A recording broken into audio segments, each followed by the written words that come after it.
warahmatullahi wabarakatuh. Perkenalkan, nama saya Sofyan Aminata, saya dari Prodi PJKR.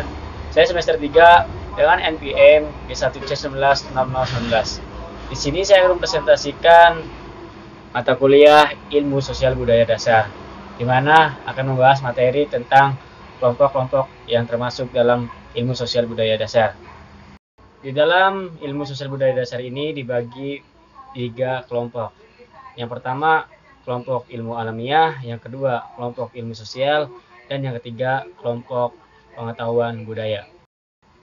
Oke, yang saya akan bahas yang pertama adalah kelompok ilmu alamiah.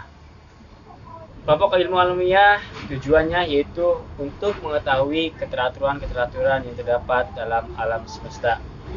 Nah, fungsi daripada ilmu alamiah sendiri atau tujuan dari ilmu alamiah sendiri yaitu untuk mengetahui keteraturan-keteraturan atau keserasian-keserasian di alam semesta ini. Nah, dengan cara apa? Yaitu metode yang digunakannya metode ilmiah. Cara yang digunakan seperti yang pertama, menentukan hukum yang berlaku mengenai keteraturan yang termasuk dalam topik di atas. Setelah kita mengetahui keteraturan-keteraturan yang terdapat dalam semesta ini, dengan tadi cara menggunakan metode ilmiah, akhirnya kita dapat menentukan hukum yang dimana untuk menentukan hukum yang berlaku dalam keteraturan alam semesta ini. Yang kedua, membuat analisis untuk menentukan suatu kualitas. Setelah kita menentukan hukum, kemudian kita menganalisisnya. Nah, dengan cara apa menganalisisnya? Ya, kita dengan cara seperti eksperimen atau uji coba daripada hukum itu sendiri. Nah, untuk apa? Untuk menentukan kualitas itu sendiri. Nah, yang ketiga yaitu menggeneralisasikan hasil dari analisis. Apa itu menggeneralisasikan? Menggeneralisasikan adalah menggabungkan, menyimpulkan daripada hasil analisis tadi, yaitu hasil analisis hukum yang tadi sudah dibahas. Nah, setelah kita mencoba melakukan metode penelitian, terus melakukan berbagai eksperimen, misalkan tadi uji coba, nah akhirnya kita menyimpulkan daripada hasil tadi, sehingga terjadilah analisis yang berkualitas dan mengetahui inti daripada fungsi hukum itu sendiri. Kemudian lanjut, hasil penelitian bisa 100% benar dan bisa 100% salah. Yang terakhir, contoh ilmu alamiah. Contoh-contoh dari ilmu alamiah yang pertama ada fisika, seperti kimia, fisika, kemudian kimia, biologi, kedokteran, dan mekanika. Nah, itu merupakan yang termasuk dalam contoh-contoh ilmu alamiah. Yang kedua yaitu yang saya akan bahas, yang kedua adalah kelompok ilmu sosial.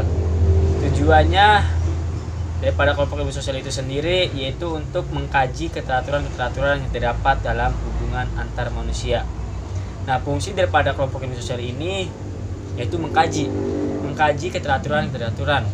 Artinya kita harus memahami, mengetahui. Nah, mengkaji itu mendalami, intinya mendalami hubungan antar manusia. Itu. Kemudian metode yang digunakan sama seperti tadi, seperti kelompok ilmu alamiah, yaitu metode ilmiah. Yang ketiga, hasil penelitian tidak 100% benar, hanya mendekati kebenaran. Jadi setelah kita menggunakan metode ilmiah tadi, tidak menjamin 100% benar. Artinya kemungkinan bisa mendekati kebenaran. Penyebabnya, keteraturan dalam hubungan antar manusia itu berubah dari waktu ke waktu. Betul sekali. Kenapa bisa dikatakan berubah? Karena sekarang waktu itu kan terus berjalan, sehingga hubungan manusia itu bisa berubah. Contohnya yang berkaitan dengan waktu, terus berkaitan dengan manusia itu sendiri, yaitu misalkan kita ambil contoh, misalkan saya waktu kecil. Nah, sekarang sudah beranjak dewasa. Tentu saja hubungannya bakalan berubah. Artinya misalkan dari lingkungan pergaulan, dengan antar teman, itu saudara, orang tua, itu bakal lebih beda, lebih berubah. Itu contoh kecilnya. Nah, kemudian contoh-contoh ilmu sosial. Nah, yang terdapat yang pertama adalah seperti kelompok ekonomi, sosiologi, politik, demografi, psikologi, antropologi sosial, sosiologi hukum, dan sebagainya.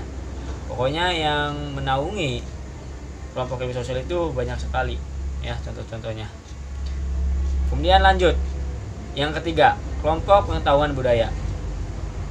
Yang pertama tujuan atau fungsinya yaitu memahami dan mencari arti kenyataan yang bersifat manusiawi. Nah, artinya memahami atau menemukan. Nah, di sini kan kita mencari. Nah, setelah memahami kemudian setelah mencari, artinya kita menemukan arti sebenarnya, arti kenyataan daripada kita sendiri, itu yang bersifat manusiawi. Contohnya seperti adat, terus kebiasaan, itu yang berhubungan dengan budaya, itu yang mengatur tentang bersifat atau yang mengatur tentang terkaitan dengan manusiawi. Jadi memahami arti kenyataan-kenyataan seperti tadi ya. Kemudian metode yang digunakan metode pengungkapan peristiwa-peristiwa yang dan pernyataan-pernyataan yang bersifat unik.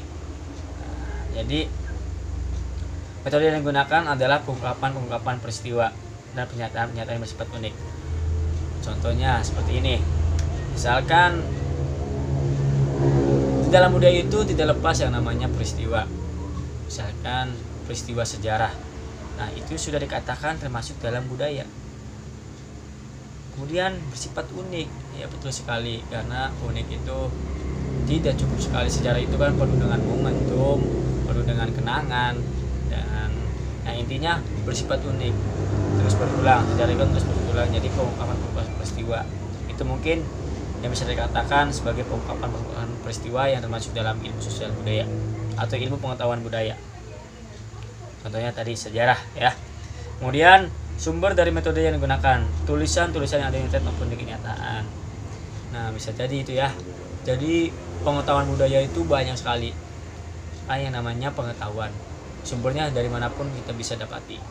Dari internet, dan kenyataan langsung atau peristiwa secara langsung, kita melihat secara peristiwa langsung, itu sudah termasuk dalam metode kenyataan.